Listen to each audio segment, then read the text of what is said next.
I'm Iva Gillette. I'm the co-chair of the Hikes Committee, and thanks to you all for spending your Wednesday evening with us.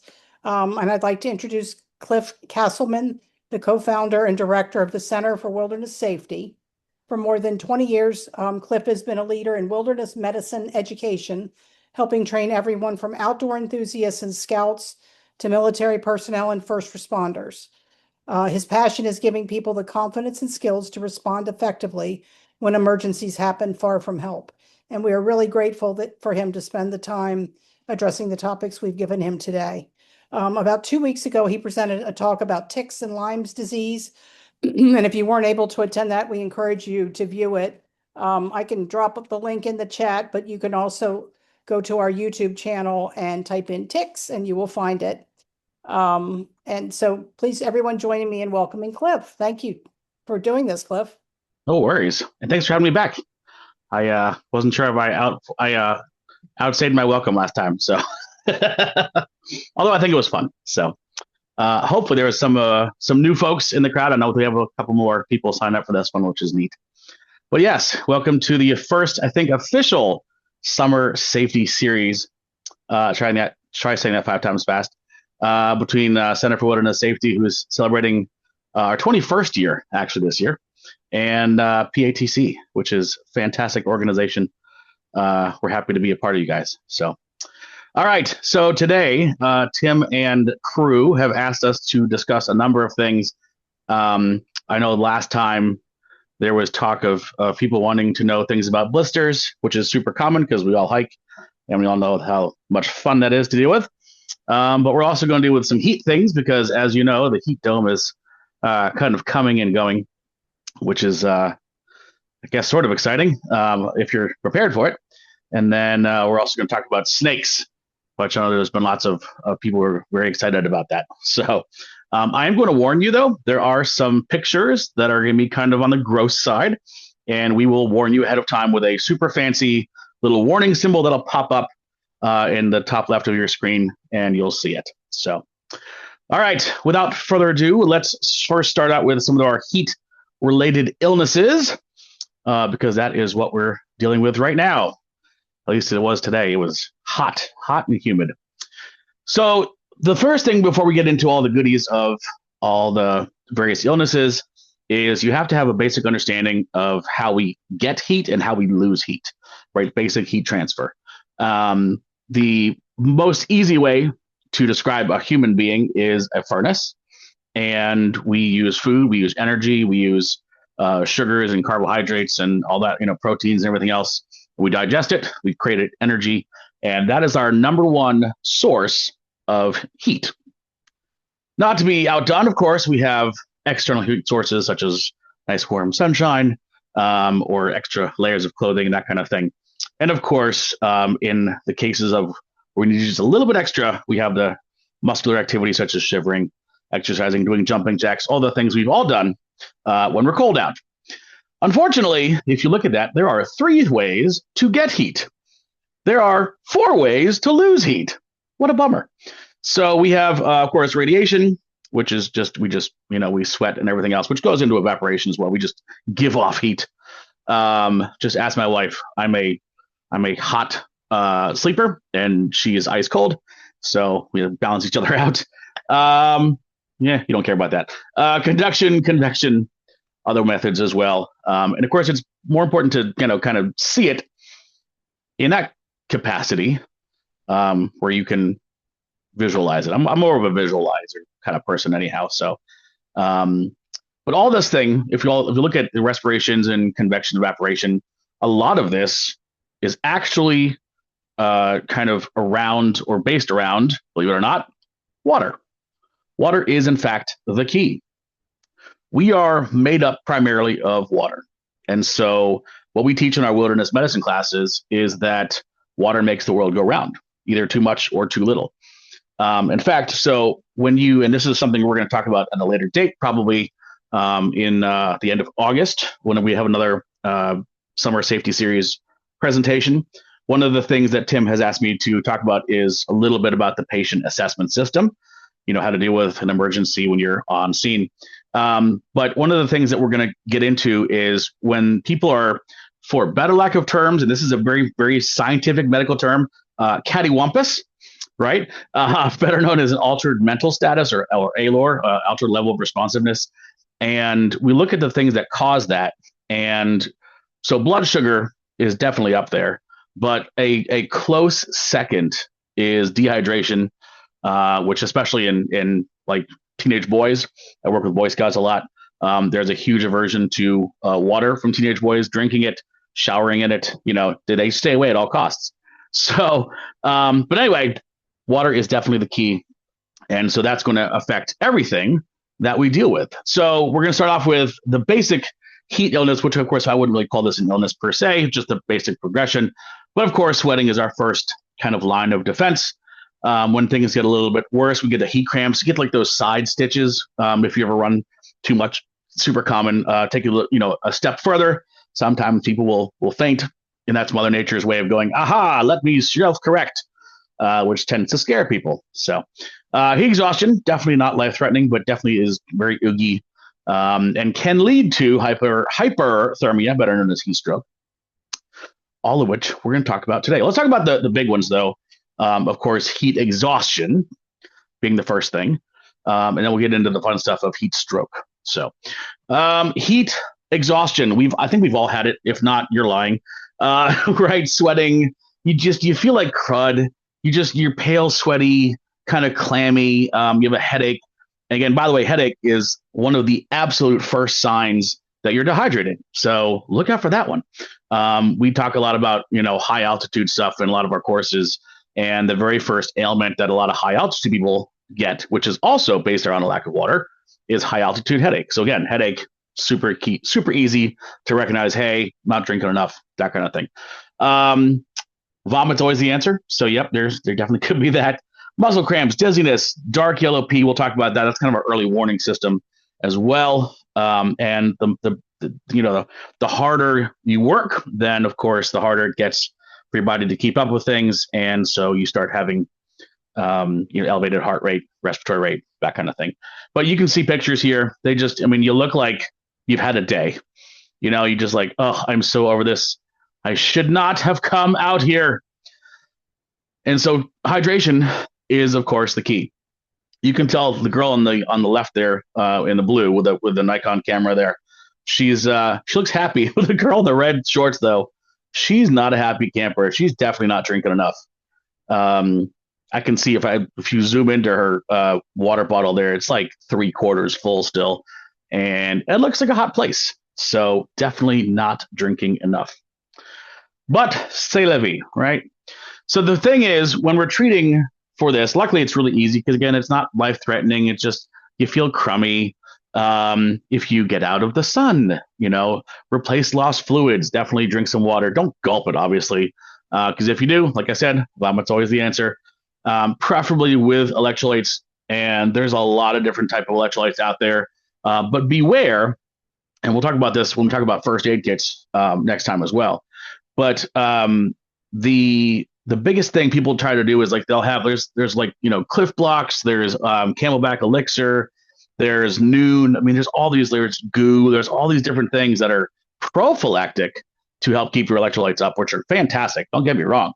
The problem is if you try to use those reactively now, once you are dehydrated, then you start to have issues. You start to throw it up, which again, of course, is counterintuitive because that's what we're trying to do is keep our fluids in, not lose them. So things like salt tablets. And things that are even like sugary things are definitely really, really bad. So Gatorade, bad, really, really bad. Gatorade. I'm not talking about the original Gatorade made by Florida State with bits of real Gator and it tasted as such. That was very effective. Turns out nowadays it's a sugary. It actually has, I think, 2 grams of sugar less than a can of Coke, which is insane. It's just a sports drink now. It's not even an effective one, unfortunately. So even watered down, I say no. Wet them down, cool them off. That's actually one of the best ways to get people to cool off since we're not dealing with air conditioning. But of course, once we get back to the trailhead, if we have, a car, we can sit in the air conditioning for a while. If it gets bad, obviously that's great. And as it says there, recovery should be within 24 hours. Much, much, much less, I would say, more than likely. It's pretty rare that we have anything hardcore like heat stroke. Now, I will say, by the way, you do not need to. It isn't like, pass go. You do not collect $200. You don't have to go through heat exhaustion to get to heat stroke. You can just skip to the good stuff and go right into heat stroke, which is crazy. So, the problem is heat stroke is absolutely, or can be, I should say, life-threatening.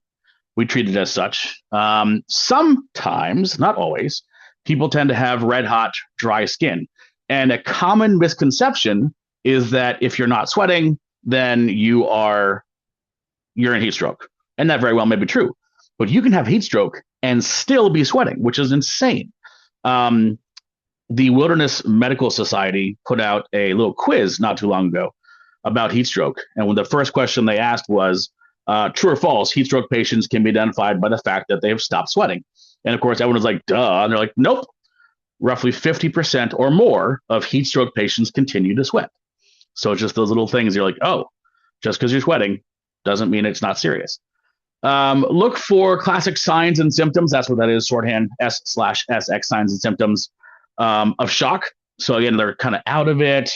They're red. They're flushed. They don't they don't look right, to put it honestly. ALOR, I mentioned that a brief moment ago. That's altered level of responsiveness. That's that cattywampus, just, kind of confused, kind of mumbling, grumbling, fumbling, tumbling, bumbling, the umbles, as we call it.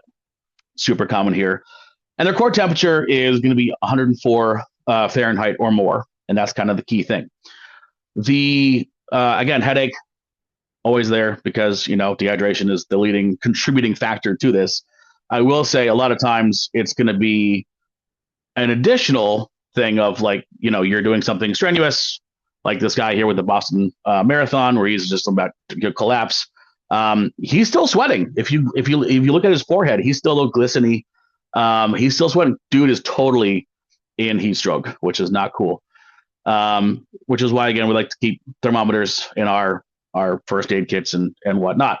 Now, because temperature in this instance is the enemy, so to speak, we need to do whatever it takes to get the core temperature down, right? So wet clothing, fan them. Again, that evaporation technique works really well if you've ever gotten into the pool and then we had to go nice and warm water, everything to get out, and one little wind gust and you're like, whoa, it is frigid. Well, yeah, it does a really good job. Strategically placed ice packs. We'll talk about that in just a hot second. Pardon the pun. And of course, if the core temperature is over 110, you cool by any means necessary. AKA, if there's a stream nearby, we're going to submerge them. Preferably keep their head above water. Your call. Do whatever it takes, literally, because that's really, really dangerous. The highest temperature, core temperature that I've ever dealt with, I did EMS for a wine festival. This was probably, I don't know, 8 or 10 years ago now. And it was July and it was 95 degrees out and a newly minted 21-year-old decided to partake in breakfast, shall we call that wine? And she drank too much. She passed out and essentially cooked for, I don't know, several hours before they kind of dragged her lifeless body over and they were like, hey, this girl's not doing so good. I'm like, yeah, she looks dead. That's not good. Got her in the back of the ambulance and her core temperature, are you ready for this? You might be sitting down for this. 113.1. I was like, that cannot be right. So, yep, it was. Even scarier than that is, so 45 minutes later, she opens up the back of the ambulance opens up and she hops out like nothing ever happened. Luckily, neither brain cell was affected. And by some miracle, she was okay, which I was like, are you kidding me? So, miracles do happen, I suppose. So, in any event, that was just a really crazy extreme. I just want to share because that's the highest temperature I've ever dealt with. My wife had the Heine flu, as I call it, the H1N1 back in the good old days. And I called the hospital. I was like, hey, do you want me to bring her in? They're like, absolutely not, because we're going to charge you to do the same thing you can do in your house. Put her in an ice bath and it'll cool her down. I'm like, all right, sounds good. And that was it, right? Otherwise, again, small amounts of ice, if we have it, if we're out hiking or whatnot, that's probably not a viable option. Very, very, very small sips of water. If you take a 20-ounce bottle of soda, right? Y'all know the cap, okay? 3 sips go into one of those 20-ounce bottle caps. So if you give one of those full sips, quote unquote, of those bottle caps, they're likely to give it back to you. So again, super, super small is the key. Cold is, of course, good. Do not give antipyretics. So antipyretics are anti-fever medications. And you're like, well, but they have a fever. Why not give? No, this isn't a fever. A fever, by definition, is your body raising temperature to kill off an issue, right? An infection or what have you. This is not you by choice raising your core temperature. This is external forces. You passed out in the sun. It is 95 degrees out. It is baking. You are running. You're not hydrating. You're overtaxing your body. And a lot of times these people are going to be just completely far gone, and they might have to be evacuated by stretcher. 911 might have to bring out ATVs to get to you or what have you, or you might have to carry them. It all depends on your location, which is why risk management is oh so important. Definitely something as leaders we always talk about before we go on a trip. So I want to talk about a really neat change to the treatment principles. What we used to do was cold compresses around the core, so armpits, neck, chest, and groin. That for a cold issue, for example, like hypothermia, would work fantastically because if you think about it, when things are cold out, your vessels shrivel and your body goes into shock, essentially, where it tries to shunt all of the blood to the core because that's where the important stuff is, or so it thinks.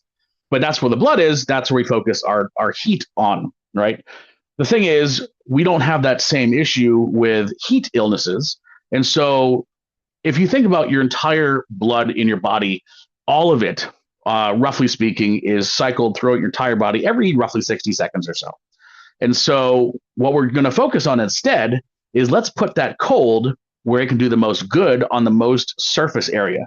So now, instead of around the core, we're looking for the palms of the hands, soles of the feet, and cheeks. Those are our big areas now. So if you guys have ice packs or like just even Ziploc bags where you can get, cold water from the stream, you could do that as well. Again, you have options. So just things are constantly changing as we learn more. So, but like I said, dehydration is a leading contributing factor to a lot of these issues. Just we've all been there. Thirst, dry mouth, fatigue, headache. Again, headache being the operative one. Rapid breathing, rapid heart rate, dizziness, lightheadedness, eventually potentially unconsciousness or unresponsiveness in severe cases. It's caused by you're not drinking enough water, but that's not it. That's not only it, I should say. People lose blood, or should I say water, through severe bleeding, through vomiting or diarrhea, burns. There's all sorts of different ways. It isn't just, I haven't drank enough water. So if we're having someone who we have identified, hey, you need to be hydrating more, again, that oral rehydration solution, the electrolytes, the best ones, I think, are Pedialyte and Liquid IV. I'm a big fan of those. If someone's really dehydrated, though, I am going to throw out a little word of caution that Liquid IV is probably not the best option because there's a significant lack of magnesium in that. And magnesium is one of the things your body really needs to help absorb. And so there's actually a lot more in the Pedialyte. And I'm not talking about like, you don't have to carry those big gallons of Pedialyte with you. That'd be hilarious.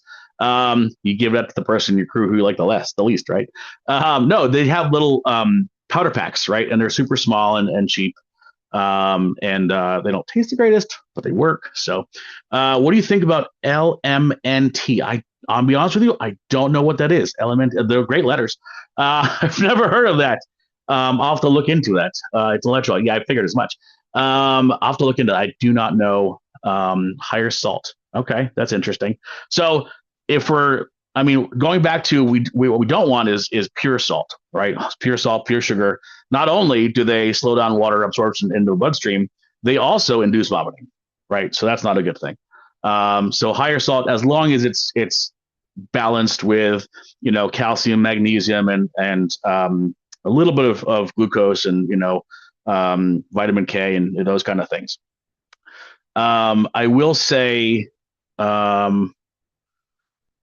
Nice. That sounds pretty awesome. Higher sodium content, 1,000 milligrams of magnesium. Yeah, that sounds decent.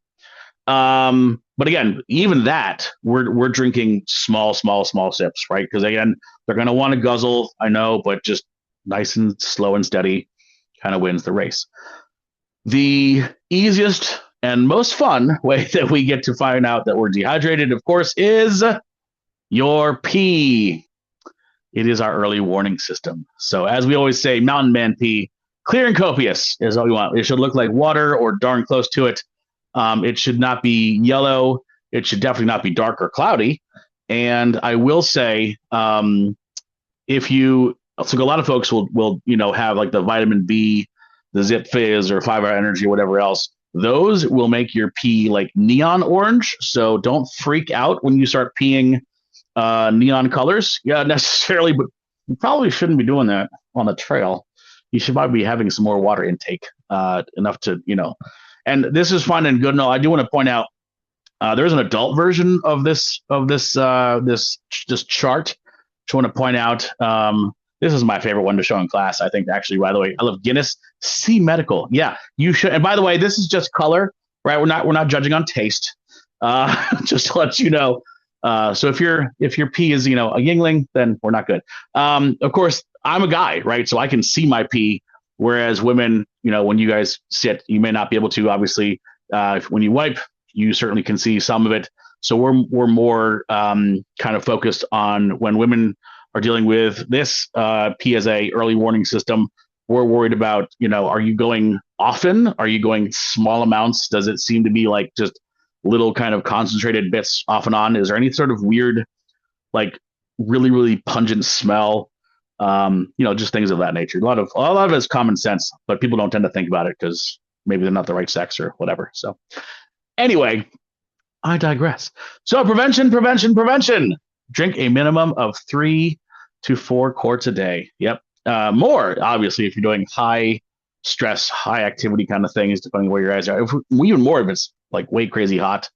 And definitely oral rehydration solution, as we said, electrolytes is the fancy way of saying that. They're better. They're potassium, other trace elements. I will say, and this is really common for like runners and stuff too, and trail runners. And maybe some of you have heard this. I actually started carrying these things in my first aid kit.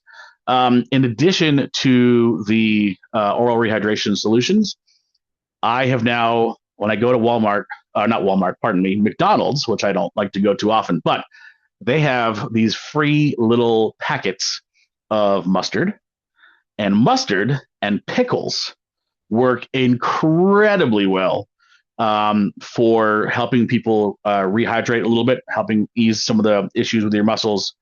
And I know people are like, well, where are you going to find a pickle? Well, they have like individually wrapped pickles. That's a thing now. Not relish, mind you, because relish is mostly sugar, and we're trying to avoid sugar. But they have like pickle pops, and they have all sorts of, they have like little like mini pickle juice, like 5 Hour Energy style like pickle juice. I saw one at Walmart the other day. I was like, what? So I bought one. I haven't tried it yet, to be honest with you, but it sounds good. So, hey Beth, way to get into our next slide. Hyponatremia. Thank you so much. So, it was a wonderful segue. Hyponatremia is over hydration, right? So I work with the One Day Hike, which is the Sierra Club's annual, or I used to, I should say. I was the medical director for a number of years, and we provide first aid and stuff for them. And it's a fully supported hike. It goes from Washington, D.C. at Thompson's Boat Ramp all the way up to Harpers Ferry, West Virginia, along the C&O. And it's 62.1 miles, aka 100 kilometers. And it's all volunteer. Every 8 to 11 miles, you have a support station with food, family, first aid, fun, all things that begin with F. And inevitably, you have people, and it starts at 3 o'clock in the morning, and they hike this entire thing in one day, hence the name of the One Day Hike. OneDayHike.org, shameless promotion right there. And a lot of times, especially toward the end, where people are they're trying to get through. It's a really strenuous hike to do in one short period like that. And so they're like, I have to hydrate, hydrate or die, right? Which is the Camelback slogan for a reason. And they do that. And the problem is they forget to have salt.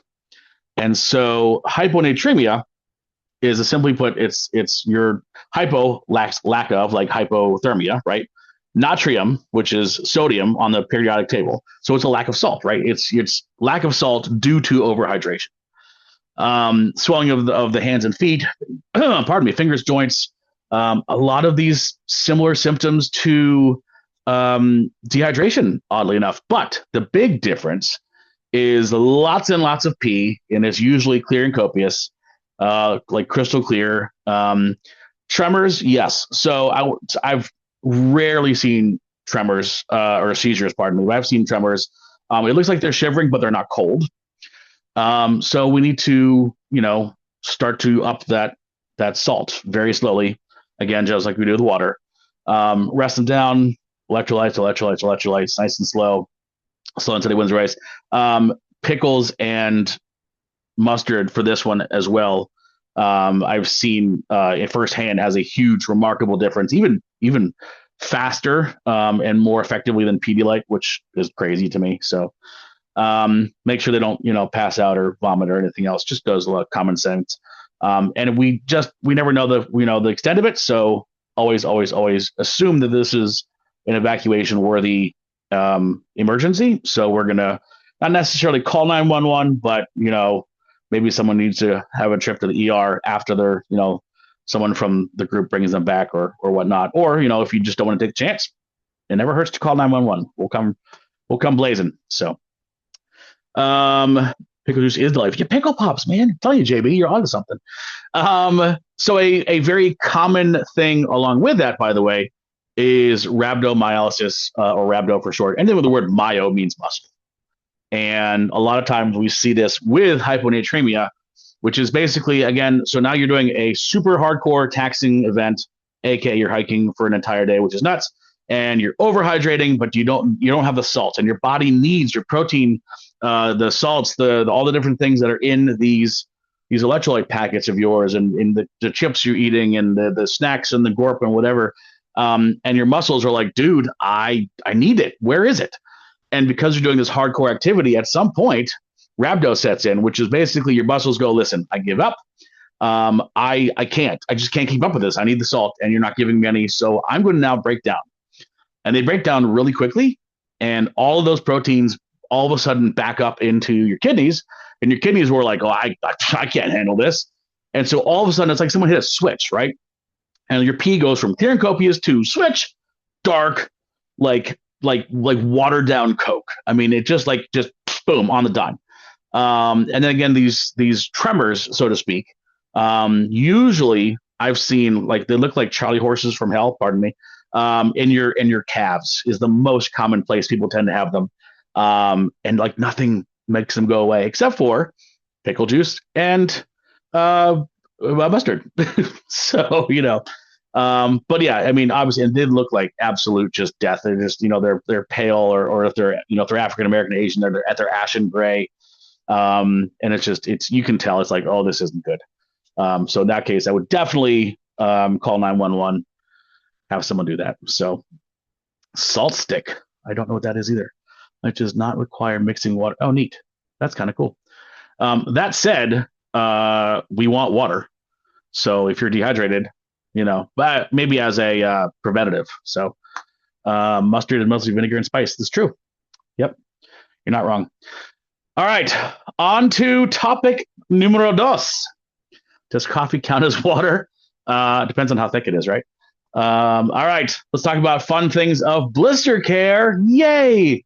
Listen, anyone who's ever hiked has had a blister. And anyone who's ever taken care of a blister knows it is a freaking art form. And hopefully you're lucky enough to get them as a hotspot, aka the pre-blister. And there are ways and means around that, which is fantastic. And yes, you're right, coffee is a diuretic. Coffee is one of the 4 food groups, but yeah, I would say not while hiking. When you get to camp, that's a different story. But all right, back to hotspots. I'm easily sidetracked. Sorry. So you can cover it with moleskin, which doesn't stick to anything, especially if you like sweaty feet. Forget about it. There is this stuff called tincture of benzoin. Huge fan of that. It looks like a brown iodine-like substance, but it's actually a smelling salt, and it smells like weird citrusy weirdness. and you can slather it onto skin, and it looks like just like brown iodine, but it turns into this really sticky kind of like super glue. So if you have sweaty feet, you should totally check that out. Band-aids might work. Silk tape is the tape on the left-hand side there. So a lot of tapes don't stick to anything, especially duct tape, don't tend to stick to anything except for themselves or things that are hard and dry. Obviously, feet are not. And if you like my feet, I don't sweat a lot, which is great. So tape tends to stick to my feet if I were to use it, which I don't, by the way. But some people just have really, really sweaty feet. And so like Band-Aids are not going to stick. Silk tape is something that we have at our gear shop. It's actually called surgical cloth tape is what it is. It's a little expensive, but it's hypoallergenic, which is kind of cool. There are people who out there, I had a girl who taught a course and she was anaphylactically allergic to tape adhesive and couldn't even have a Band-Aid. She'd like blow up, stop breathing, the whole nine. And I wanted to prove that this stuff was good. And her mom was in the class, and I tried to put, and I kind of vouched for the stuff, and I said, listen, can I put some on your daughter? And we have EpiPens and everything else should we need it. And finally convinced the mom, and we put a big old strip of the silk tape down the girl's leg, and nothing happened because it's hypoallergenic, it means it's not supposed to react, which is great. And then her mom bought an entire case of silk tape. And in case you're curious, that is how you sell tape. So my point is, there are tapes out there like that. There's obviously more expensive stuff like KT tape, which is the generic version of, and I can't think of the name. It's an orthopedic tape. Why can't I think of the name? Maybe one of you guys will think of it. Nope, it eludes me. That's okay. There are other tapes that are out there that are hypoallergenic. They're all expensive, which kind of stinks. But the silk tape is something that a lot of wilderness first aid kits tend to have because they're really great. Alternatively, there is that wonderful little blister pad right there, which is the thing with the kind of the yellowish, tannish oval. And blister pads are absolutely the bee's knees, right? They are fantastic because on one side they're plastic, which means they're going to take care of the friction issue. On the other side, they're really sticky, which is fantastic. And that wonderful stuff in the inside there is a hydrocolloid gel. So it's a water-based gel, not medicated, oddly enough. And you can put them on a pre-blister, aka hotspot. You can put them on a full-blown friction blister. And you know what? It's just like it stays on for 4 or 5 days. It falls off, and it's like, poof. You never had Leuco tape, not Leco, Leuco tape. Yes, thank you, John. I appreciate that. Leuco tape is the other one. KT tape is a generic one that Walmart sells. Both of them are fantastic. I'm a big fan of both. So what we don't do is duct tape. And now some people are like, oh, I always use duct. No. Duct tape sticks to two things, itself and apparently ducts. Not the quack quack kinds, the ones that go into your house and provide air. There are people who are like, you know what? If it sticks to itself, why don't we just, wrap our entire feet in them? Picture time. Congratulations, you've upgraded from a hotspot to trench foot. Dun-dun-dun. You can't fix stupid, but duct tape muffles the sound. See, there's a good use for duct tape. So don't use that duct tape. And if you want more proof, okay, let me show you. And these are all from the one-day hike, by the way. Oh, my goodness.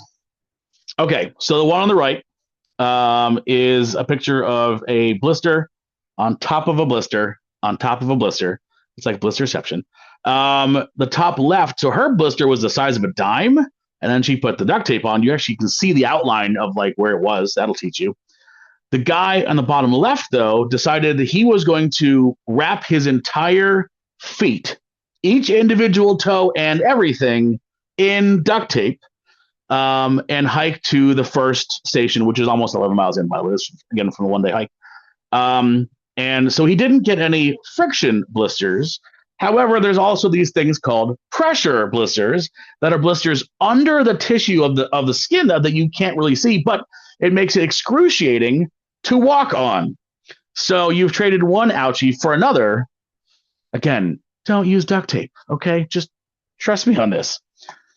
It comes down to when you have a full-blown friction blister, right? How do we treat it? We have two options. Option one, the preferred method, shall I say, is drain the blister.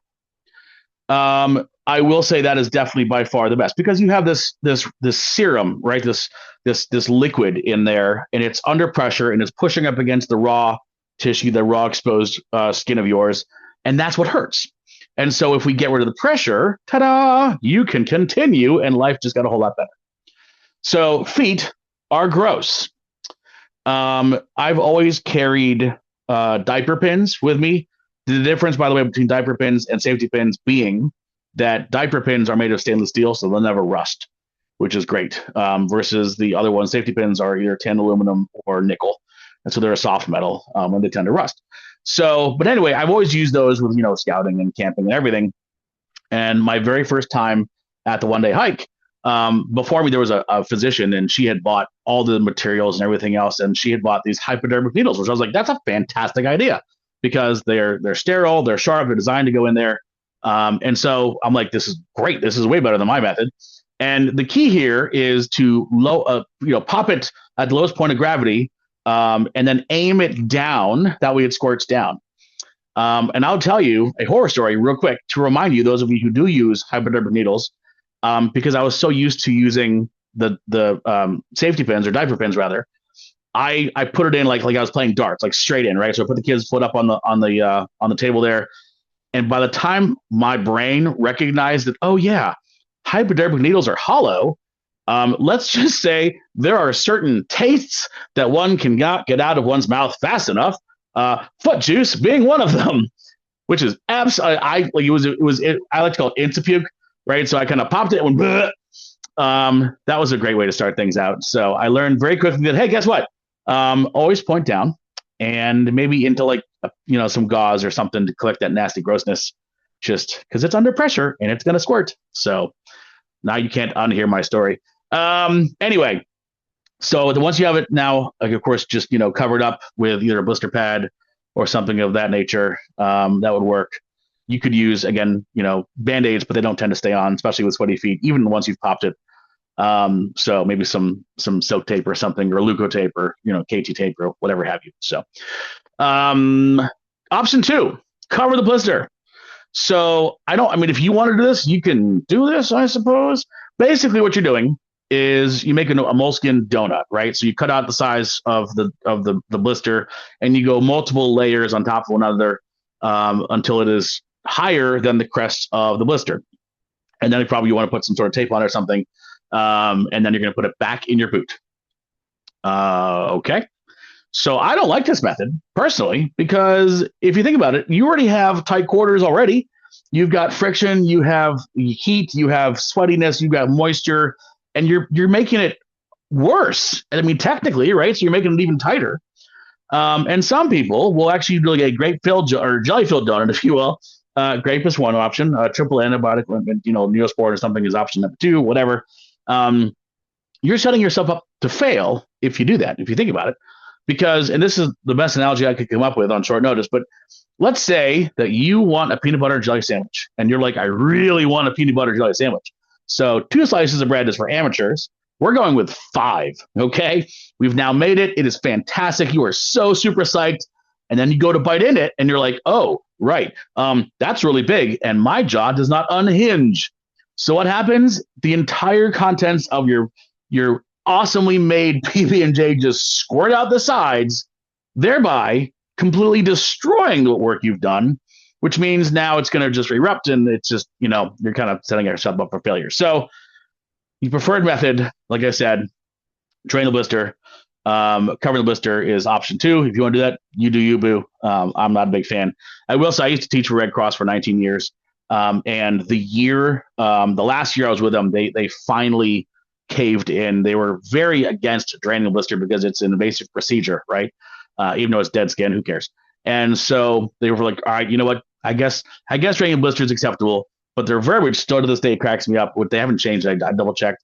It is draining the blister is only recommended for those individuals who must continue to hike.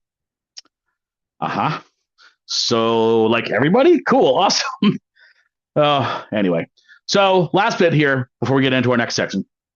Prevention, right? You guys, of all people, know that it comes down to shoes and socks. Your feet are going to swell about a half size if you do long distance hiking. So that peripheral edema, swelling of the hands and feet, take that into account when you go and you have, your boots fitted or you buy new boots, and wear the ever living crud out of them beforehand. That way you don't end up with blisters on the trail, because that's just a game ruiner right there. So take that into account. As far as socks goes, personally, I'm a huge fan of the 2-sock method. That's right, one on each foot.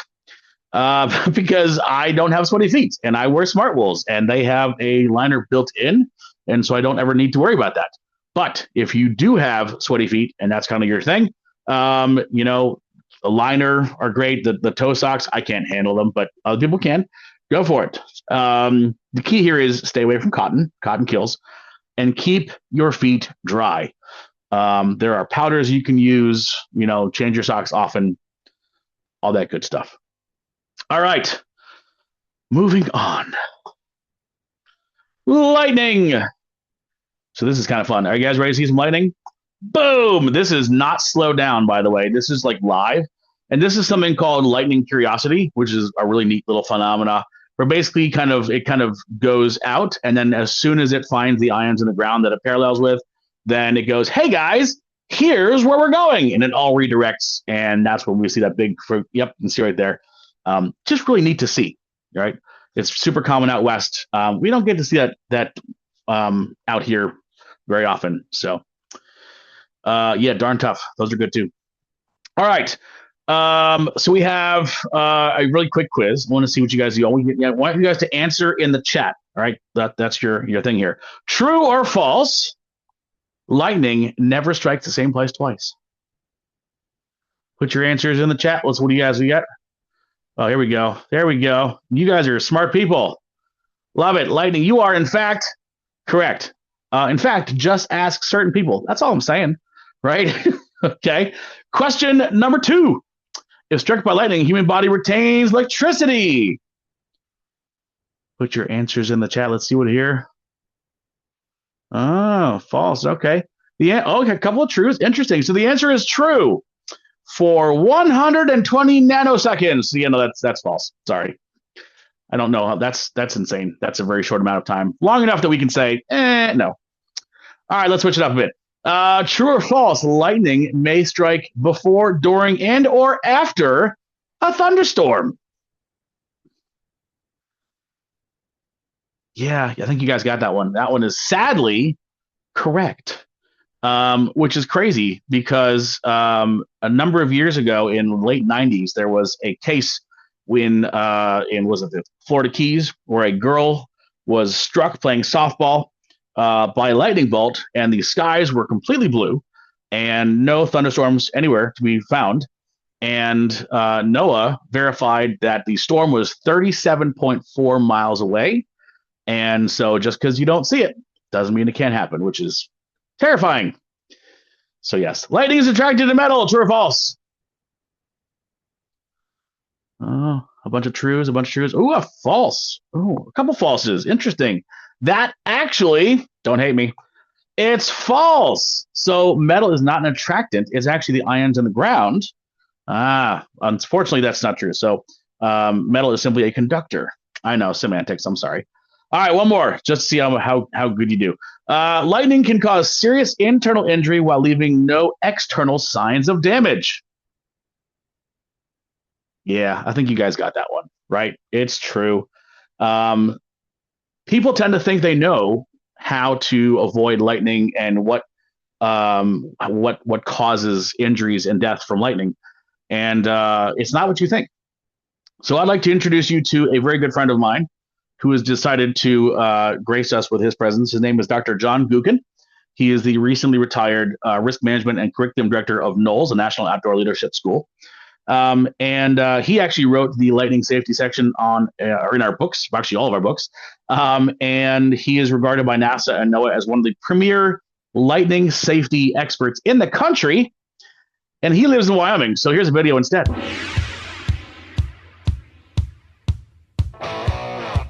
Hopefully y'all can hear the music.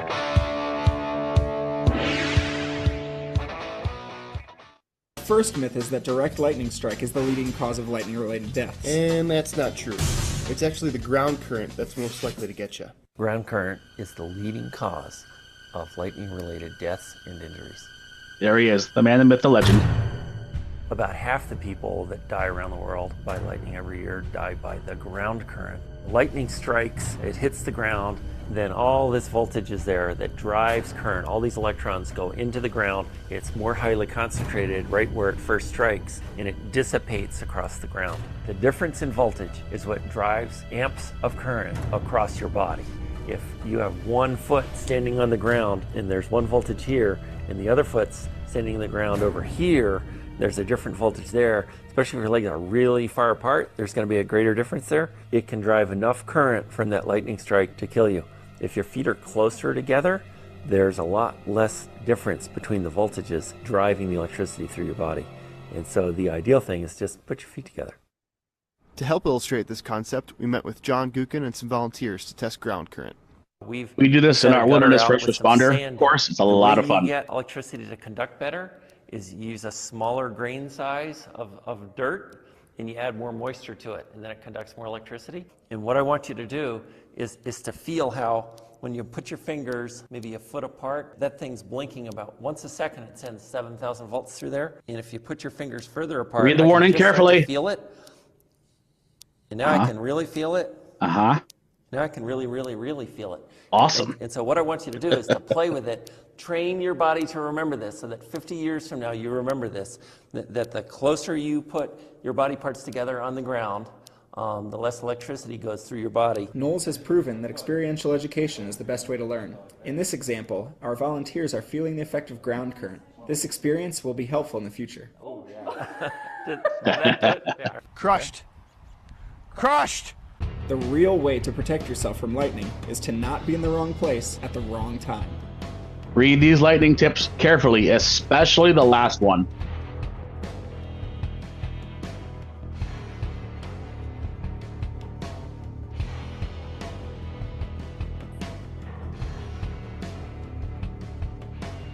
Be aware of your surroundings, especially the weather. And when you decide to set up camp, think about lightning safety in relation to that camp. So there you go.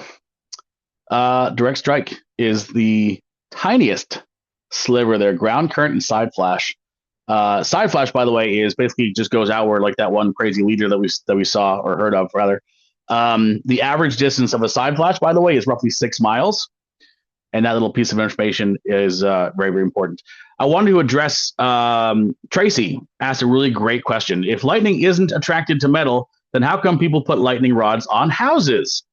So to answer that, which is funny because Dr. Gook has actually already answered that in one of our previous sessions.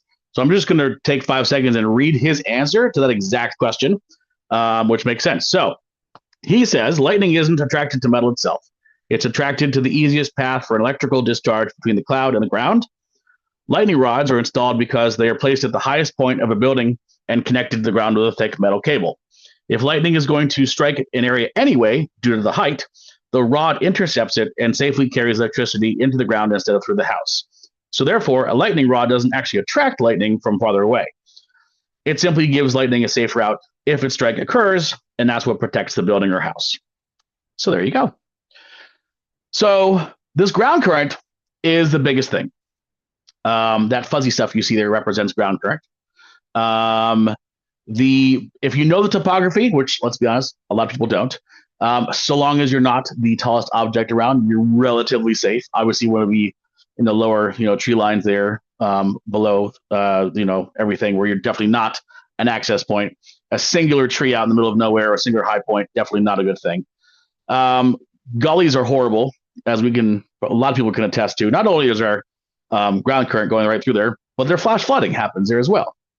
And of course, if that happens, you are an access point because you are made of salt water, which is a fantastic conductor. And even if we are at the tippy top of the mountain, and let's pretend that where it says the trees are the safest bottom, let's say the storm is way there, but we're like way above the storm, right?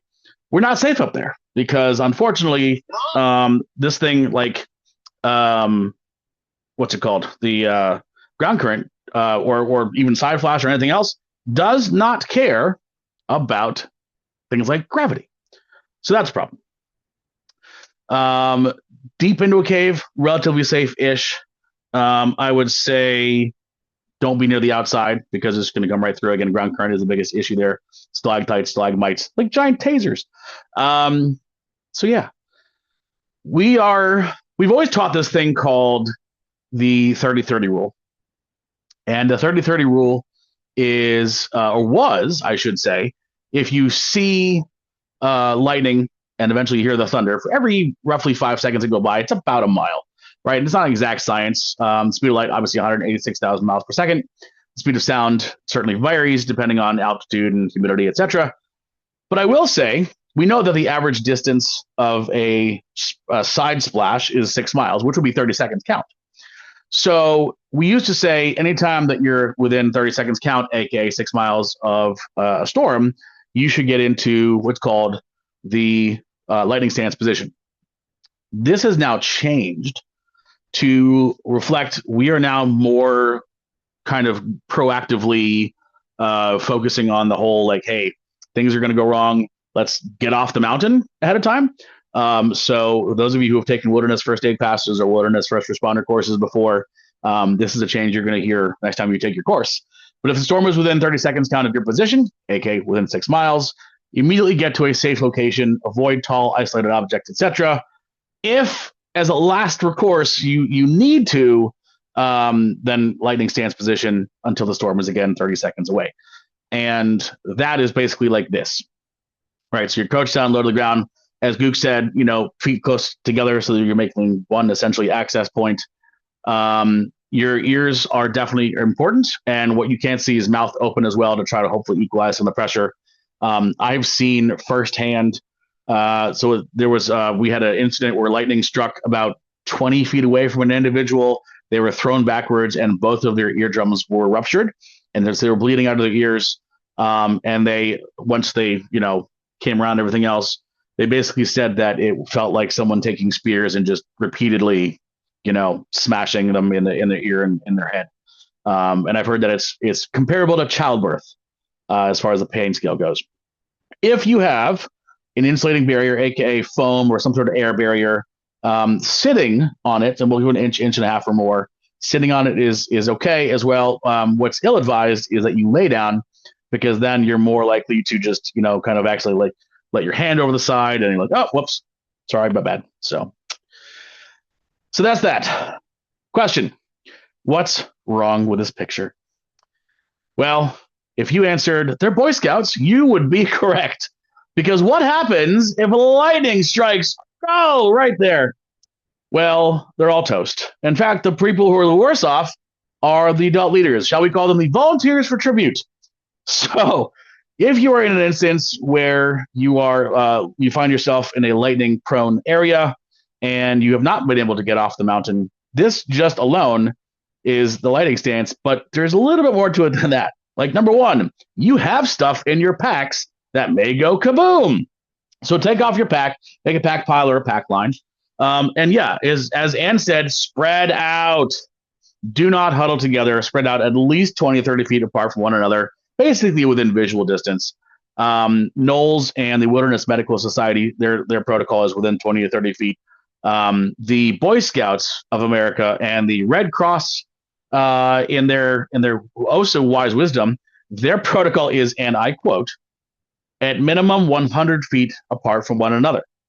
My Boy Scout troop, for example, is 140 kids. I did the math. That is 17.3 miles. That's not happening, right? So just within visual, and it doesn't have to be like a straight line, by the way. It can be, just peppered all throughout. But then, of course, we have to have some sort of accountability. So, 1, 2, kaboom, 4. Oh, geez. What happened to number 3? So, again, prevention, prevention, prevention. Speaking of which, there are cool things out there that we can use to prevent. So, for example, know before you go, as they say. There are apps out there. The best one, in my opinion, is the bottom left, which is Weatherbug, the black one there, because there's an app within the app called Spark, and it will show you live time on a map where every single lightning strike is occurring. It'll give you guidance, what to do, like, start praying, whatever it is, and it is very accurate, and it will suck your battery dry. So heads up on that one. There's also a device up there called the Strike Alert, which you can buy for like $70, give or take, on Amazon. That's not a pager. I know, and some of you maybe don't even know what a pager is, and that's okay. It is a computer that literally listens for the AM frequency that lightning puts off, which is very unique. And it will tell you, it'll blink and buzz and make sounds and stuff. And it's very accurate. It'll tell you if the lightning strike was within 0 to 6 miles, 6 to 12, 12 to 24, 24 to 40. It's actually very, very accurate. It's pretty awesome. My Boy Scout troop has 4 of them. All of our people who teach wilderness medicine, they always have them in their packs as well. The bug icon is called Weather Bug. Yes, very optimally named. So, but again, know before you go. If you guys are going out to, if you're around here, it's hit or miss. We have our own little weird weather. I live in Sterling, and the weather always goes around us for some reason. I used to live out in Colorado, and in the Rockies, like every day at between 3 and 3:03 p.m., boom, thunder, lightning, very, very frightening. Everything, just know before you go. So, all right, on to our last little couple of slides here, and then we can call it a day. North American snake bites. That's right. We're talking about North American, not anything weird like all the black mambas and crap that people are dropping off in the Everglades. I'm talking about just good old-fashioned North America. There's a lot of misidentification. There's a lot of misinformation, starting out with, did you know that in North America, we actually only have 2 different types of snakes? And that's true. We have non-venomous and venomous. See, there you go. Venomous snakes, for the most part, have a pit behind their nostril. That, of course, makes them a pit viper. Cat-like pupils, that makes them evil. Diamond-shaped head, not always. And a rattle, not always. There are 3 snakes in Northern Virginia, or the DMV, I should say, that are non-venomous, and 1 that is venomous, none of which are rattlesnakes. They all pretend to be by shaking their tail in leaf litter. The copperhead is the most common one that we have here that's venomous. The 3 most common non-venomous snakes that are known for it are the black rat snake, the corn snake, and technically speaking, they are slightly venomous, but hognose is the 3rd one, in case you're interested. Yep, copperheads, you said it.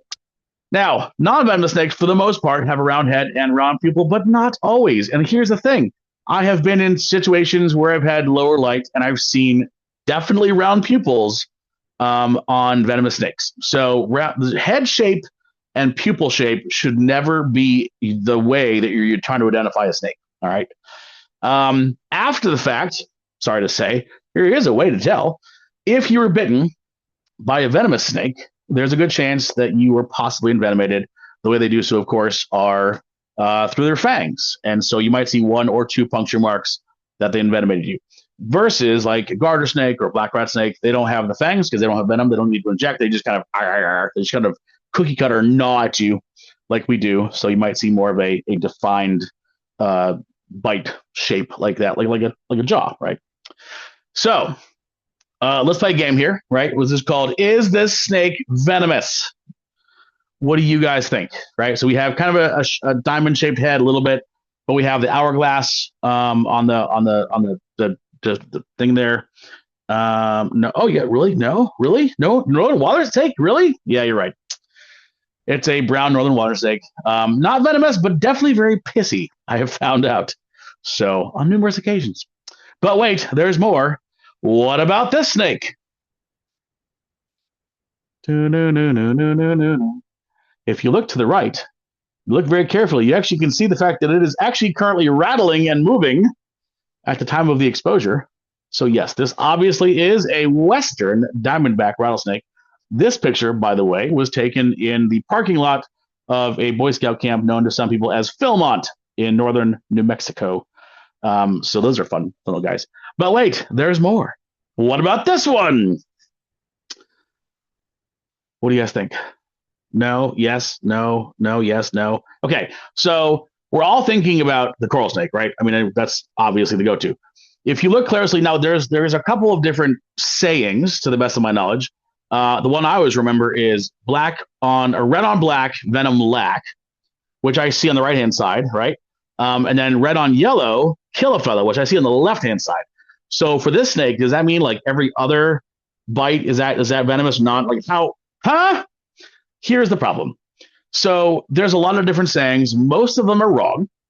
And by the way, so the fact that there is a thing called the coral snake, there are 9 different color iterations because there are several different ones. The red on black, venom black jack thing that only works for the Eastern. There's a Texas, there's a Sonoran, there's a albino. Like dude. So our executive medical director, which is Dr. Ben Abbo, who actually created the Venom Task Force. He's the executive medical director for Miami-Dade Fly Rescue in Florida. He deals with these all the time, and he has come up with the best new saying. It rhymes. You're never going to mess it up, and it's the best thing I've ever encountered. I just want to share it with you guys, right? Roses are red, violets are blue, don't touch the snake, bacon. There's no way you're going to mess it up, right? It's true, though. Sorry, I couldn't help it. So that's the saying that we get. Don't touch the danger noodle, okay, right? And that is, by the way, a coral snake, Eastern, by the way. They are very fast. They're also very iridescent. And yes, they do bite people on occasion, just like every snake if cornered. So they're not out to get you, right? So what about this one? One more. Give you guys a shot here. What do you think? Yes. Oh, yes. No. No. Yes. Yes. No. So this is, in fact, a venomous snake, better known as the copperhead, which we have. So this picture was actually taken at Great Falls Park in Virginia. And we have there the second highest population of copperheads along the East Coast, first highest being in Ohiopyle, Pennsylvania. And they, in the grass, they're all over. They're everywhere. And sometimes they're really easy to see. And sometimes not at all. Can you see the snake? I promise you there's one in there. Right here, let me blow it up a little bit here. Still can't see it. If you look really, really closely, it is smack dab in the center, and it makes an S shape. Unfortunately, I don't have a pointer on this computer. Otherwise, I'd point it out.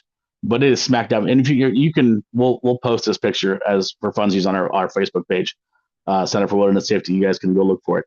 But they blend in like stupid well, which is crazy. So, all right, one more. Is this snake venomous? Look at that's like a diamond shaped head if I ever saw one, right? Forget about the eyes. Again, eyes, low light conditions, could be yes, see yes, no, yes. Nope, it's not. It's another northern brown water snake. Sorry.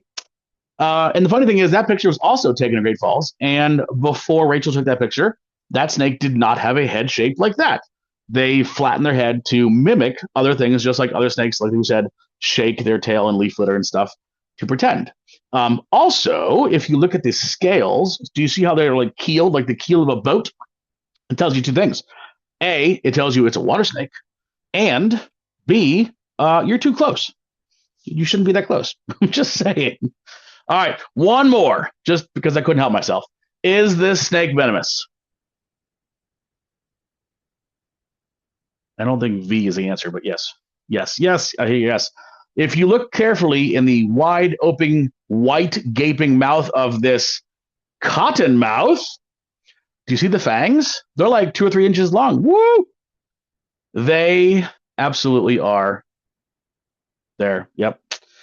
Luckily, they're not around here, which is good. So now the problem is if you were bitten by a venomous snake, the problem is only 20% of were considered dry bites. So you were bitten, but 80% of the time you got the juice, you were envenomated. Those top bullet points all tell me, hey, guess what? You were bitten by a snake and you are now freaking out. That all tracks. However, within 30 minutes at the bite site, severe, sharp, agonizing pain, maybe some what looks like blood blisters, swelling, which is not like a poofy swelling like you get when you twist your ankle, but more like a rigidity, hardening of the muscle, because that's what the venom is doing. It's breaking it down and attacking the muscle, coagulating the blood. These are some gross pictures. All right, I'm heads up. This is a confirmed rattlesnake bite. You can tell because it's the hand of a guy. And over 85% of all cases of confirmed rattlesnake bites, they're always 2 males between the ages of 18 and 25, most of which alcohol was involved. Go figure. Oh, wait, there's another one, another confirmed rattlesnake bite. This one's weird. Look at the kind of the ball of the ankle. There's a little circle. It looks almost like a kind of a weird little S shape down there. That's the bite site. But get this, every single line that you see there is 20 minutes worth of this rigidifying, this hardening of the muscle, because rattlesnakes have what's called a polyvalent venom, which means it attacks multiple systems. And one of the main things is it coagulates the blood and it attacks and starts to break down tissue. So that's creepy. Also extremely painful. This one, it's just a baby. We have, it's just an itty bitty. Yep, guy picked up a very small copperhead, just a baby. Like, oh, what could possibly? Yeah, dude almost lost his finger. That's crazy. There's also a lot of people who say that the babies give them all the juice, and that's an old wives' tale. They've actually been able to tell that from birth all of the venomous snakes in North America can all what's called venom meter, which means they can determine how much they want to give per bite. They have different kinds of bites. There's the reactive. There's the let's eat you for dinner. There's all sorts of different ones. So that said, you can still end up with a very bad issue regardless of the size of the snake. So how do you treat it? Keep the patient calm. Easier said than done. Don't worry about washing this out with iodines and like you're envenomated. Like we don't really care. The big thing, and this is the update, right? This is what's new. Immobilize the injury above the heart, because this is a necrotic venom essentially, and there's a very strong chance, just as you saw in the pictures, that you very well might lose a limb or part of or whatever. So for that reason, option one, if you elevate it above your heart, again, most bites are to the hand. If we can keep it above our heart, that'd be great, because then we can have that slowly dissipate throughout our body. That's actually what we want.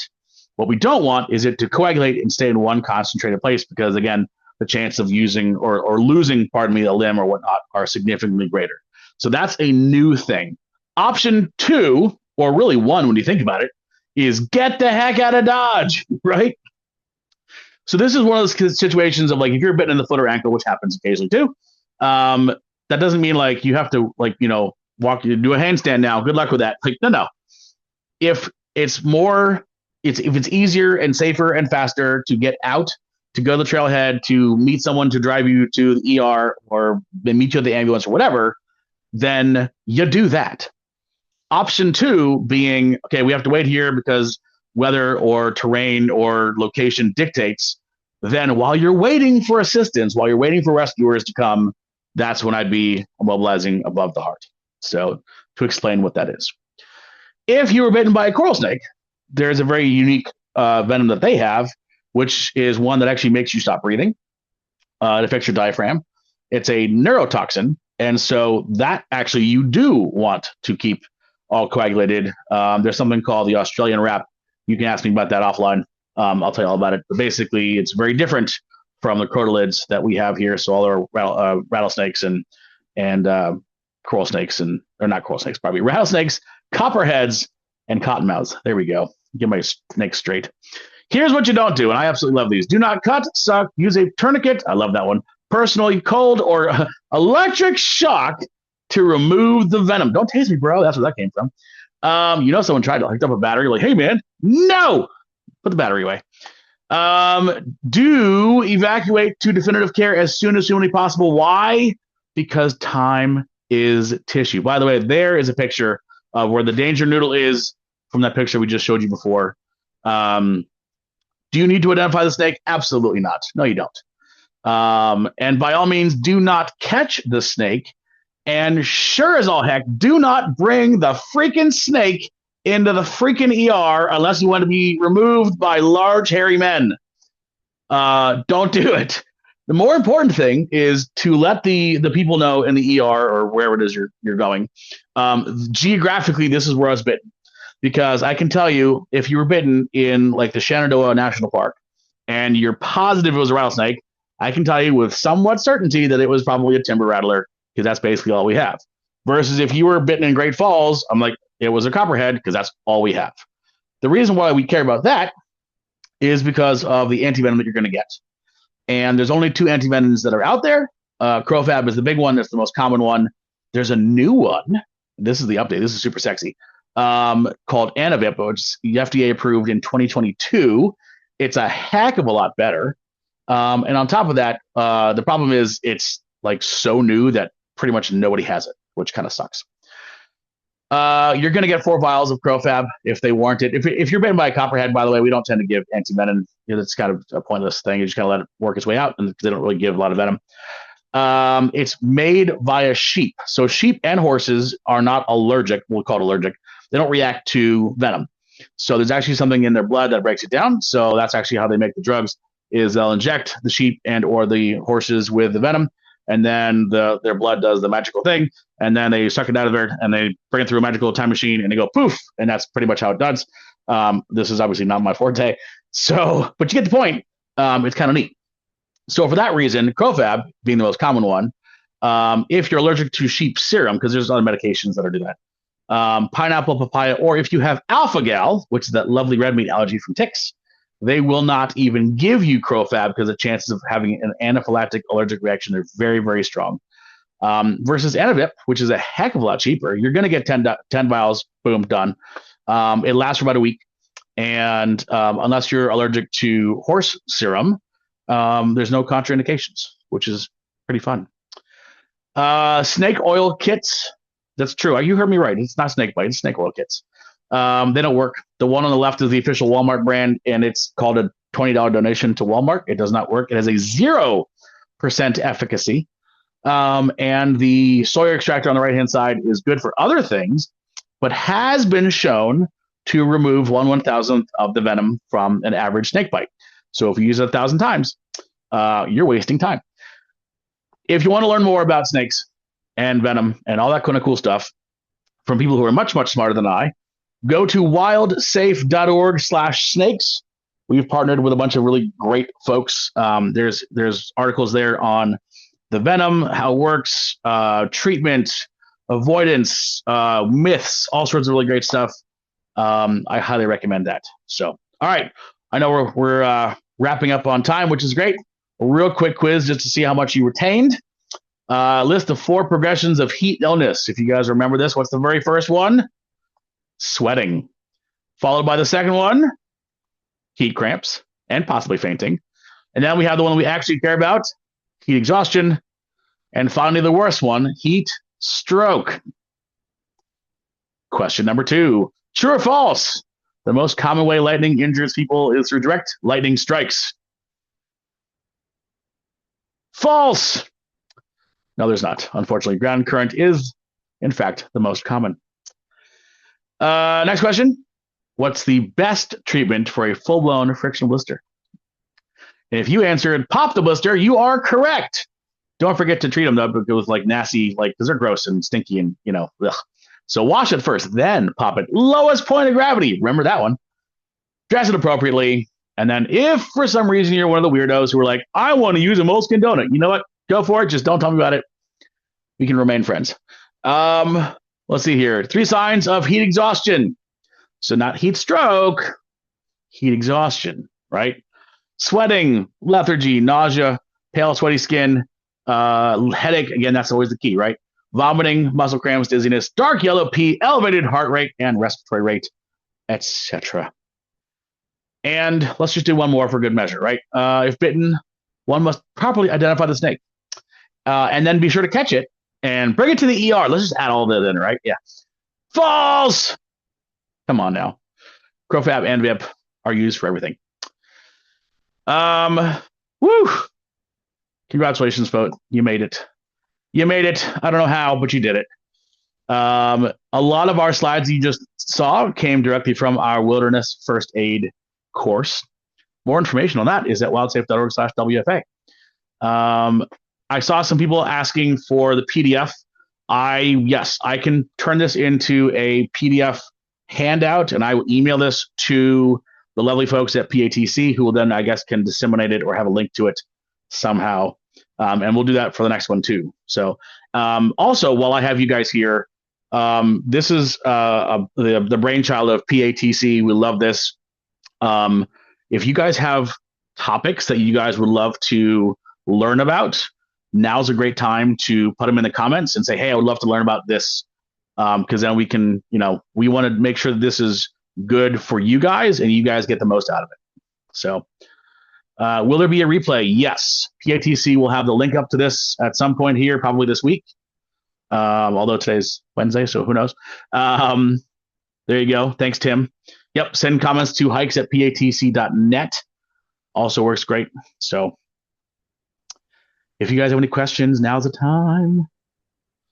Otherwise, thank you guys for a great hour and 10 minutes of fun. Well, thank you so much, Cliff. We all appreciate you taking the time to do this. And Of course. we hope to have one more talk on August 26th with the topic to be determined. So please Yes. feel free to reach out and give us some feedback on that. Love it. Perfect. Thank you all. Have All a right. wonderful evening and stay safe. Thank you so much, Cliff. All right. Take care. Here. Bye. Bye.